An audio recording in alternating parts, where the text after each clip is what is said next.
So, hi again, Pete. It's really nice to be here with you. My name's Christian McNeill, and I'm based in Glasgow, and my business is called Elements of Wellbeing. I met you, Pete, I think about a month ago now, something like that, when I was in Birmingham co-hosting an event with our friend Janet Riney. And I was really intrigued by your story. It just seemed to me to be so powerful. And I'm delighted that after our conversations, you've agreed to sort of share that with a wider audience. And I'm really just looking forward to hearing from you, hearing a bit more about it. And you came across the three principles, which is of course the work that I do and that you're coming into through an encounter with your GP. Is that right? That's right. Yeah, Dr. Chohan, who, as I understand it, he'd gone to a retreat with Jenny and Rudy some years ago. Mm-hmm. And so that's where he got to hear about Sydney Banks, and he shares it with his patients. But I don't know who else has been impacted by him, but I mean, I certainly was. Yeah. And you went to him because you had been suffering from depression, is that right? That's right, yeah. I mean, I'd had years of it. I mean, ever since school, to be honest. But, I mean, sometimes I was suicidal, and other times it was just emptiness, I suppose, lack of motivation. It fluctuated. Mm-hmm. But, I mean, I'd been diagnosed by a psychiatrist as having something, recurrent depressive disorder. And I was basically told that I'd have to live with suicidal bouts about twice a year, every 6 months, and they might last a few weeks, and have to be on medication for the rest of my life. And there was something that told me that's bogus. I believe that I need to be on medication. And I was trying to get an explanation, really, as to, well, why do I feel this way? Mm-hmm. A proper diagnosis. And and anyway, this psychiatrist put me on a waiting list for, therapy, psychoanalysis, go through your family history and all that sort of thing. But it was a year or so before I actually got an appointment. Wow. And this psychiatrist, not psychiatrist, that was a psychologist then that I had the appointment with. And he seemed to think I was doing quite well at the time I met him, and perhaps all we need to do is increase your medication. Well, I was like, no, I really don't believe in this. Mm. So I thought I'll muddle through the best I can. And then, so I had another bout of this suicidal depression, and I went to the doctors, but my usual GP, for whatever reason, I couldn't get an appointment with him. So I saw this other guy, this Paul Chohan, and he told me that about how the illusion, really, of thought, it's just an illusion and all the rest of it. And there's something in the way he was saying this that resonated with them. So just say a little more about that in case anybody's watching this who doesn't already know about the three principles. What did you kind of take from what he was saying about thought being an illusion? What did that mean to you? Well, what he said, he said, as an example, he said, if you're anxious, he said, you think about anxiety and then tell me what it is. And I'm sort of saying, well, I'm worried about my future. And he said, well, if you think about that, you're worried about your future. He said, you're making up an imaginary future, how you don't want it to be. And you're thinking about that and making yourself feel ill from that. And that really resonated. And I thought, yeah, because I'm aware that when I've been anxious, for instance, it is the fact that I'm in a thought storm over whatever it is I'm worried about. And he gave another example of depression of being a similar thing, but now I'm looking into the past and I should have done this differently. And what if that would have happened? And so to him, it's the fact that it's not actually happening right now. Mm-hmm. That's what he meant by an illusion. Mm-hmm. So there's a tendency to either create in one's imagination, which just happens, automatically, a gloomy future, or to have a lot of regrets about the past, and to hold on to the belief that it would have been, life would be better if you'd made different choices or had different opportunities or things like that. Mm-hmm. I think what we do as well is we imagine, had I made the other decision in 19 whatever, then I'm imagining what the future would be like now. It's like anxiety, but in hindsight.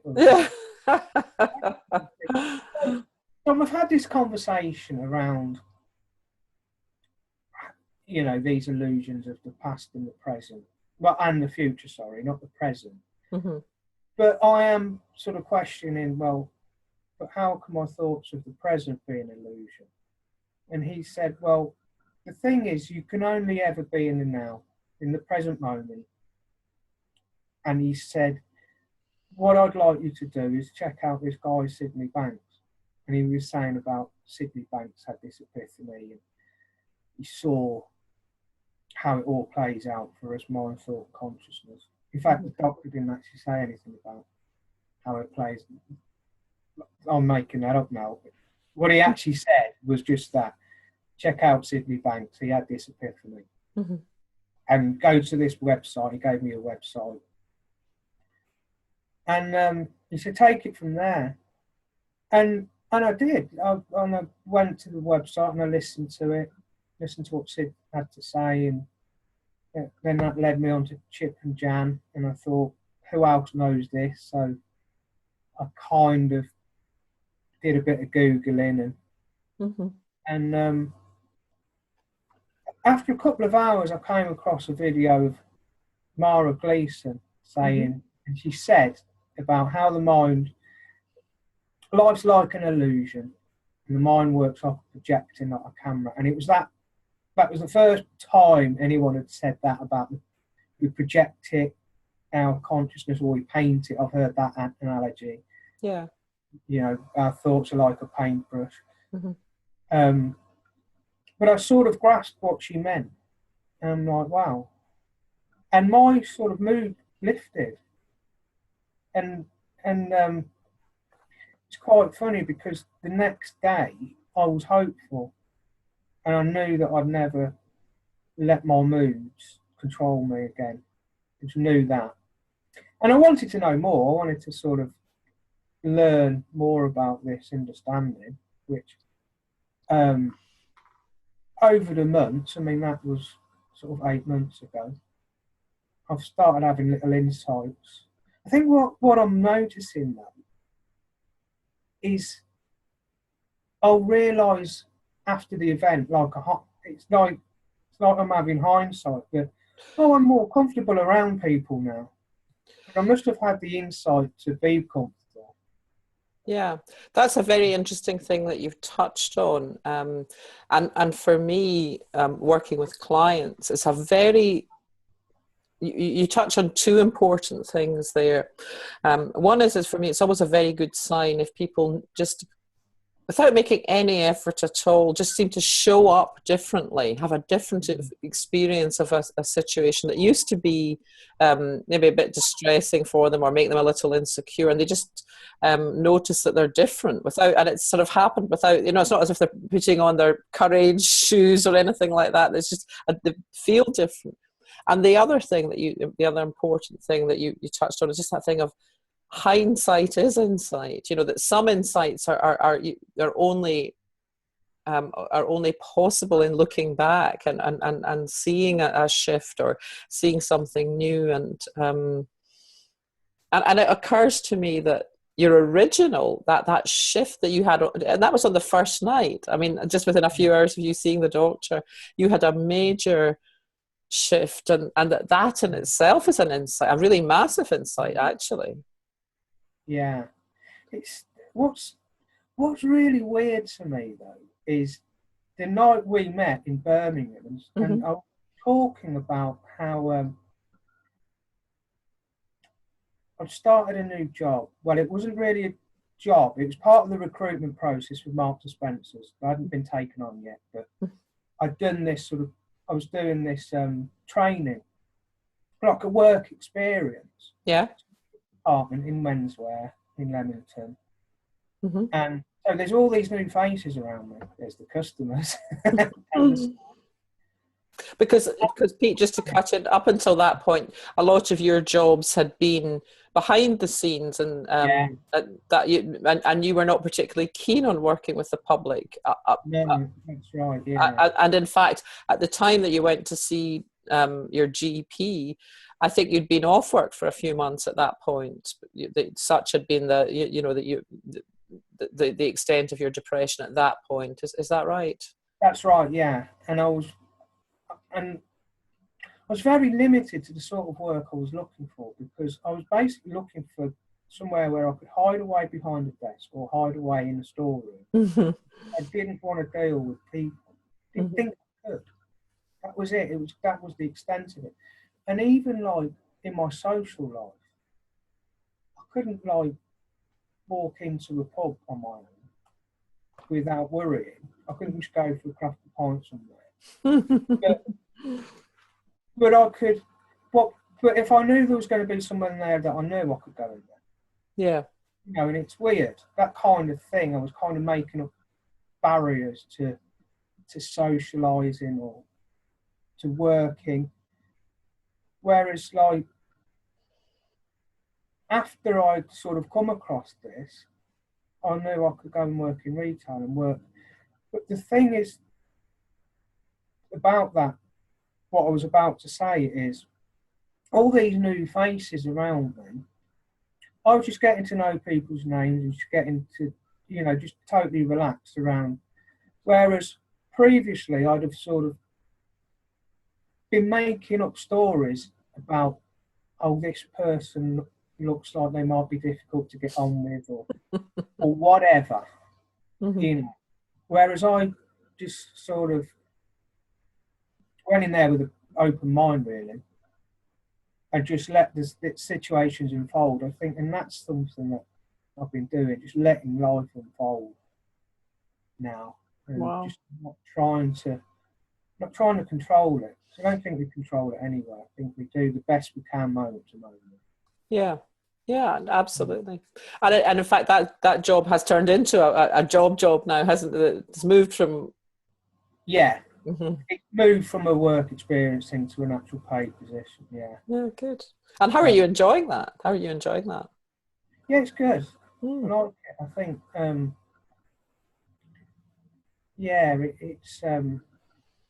think it's that, though. It's lifted my mood, the fact that I know that I can go and do that now. I can be visible. And I don't know where it's going to lead, but I know that if I keep showing up being the best Pete I can be, that, it will be a career that will be progression involved, I'll be promoted and all the rest of it, because now I'm not putting barriers on myself and I'm not sort of hiding away. Showing initiative. Yeah, that's really phenomenal. So I find your story, your life, your description of your life and your experience so touching and so powerful. I wonder, so how long is it since you had that meeting with your GP and that big shift the same night? That's 8 months now. Yeah. And in terms of, I know this is massively simplistic and you've been describing really quite profound unhappiness and depression prior to that, but if you were to kind of compare the before and after, is that something you'd be able to describe? I think the before was, I was constantly judging myself. I mean, even if I was out with friends and I didn't have anything to say, I'd be having thoughts about the fact that I didn't know what to say. Whereas now I just think if I'm between bouts of knowing what to say, I'll just be listening to the conversation or being, fascinated by what other people are saying or doing, or just kind of just taking in my surroundings, just being there. I think that's the thing, that I can be comfortable with silence now. Yeah. And I don't know. And I think as well, it's quite funny though, because I've discovered this thing called ecotherapy. It's sort of arts and crafts in a woodland in Leamington. Mm-hmm. And I went along for something to do this one day.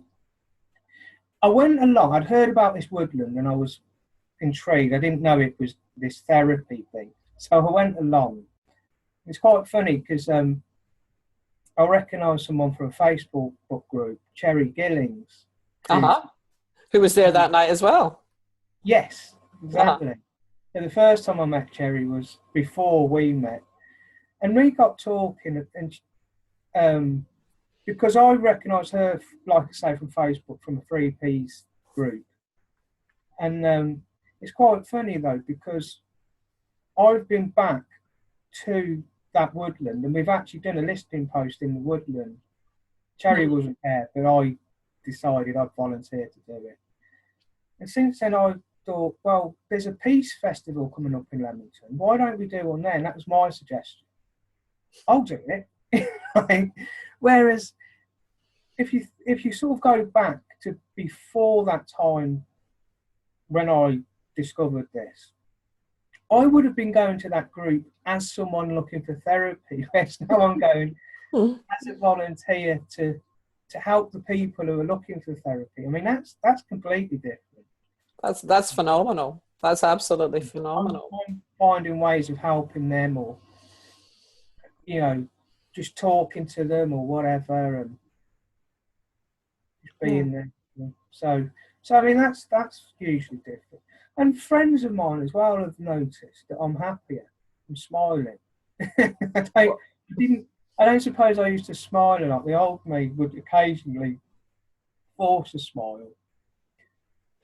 That's also delightful, Pete. And I think it's another thing that I consider to be a really good sign that this work has been helpful to somebody if other people comment on the change that they notice in them.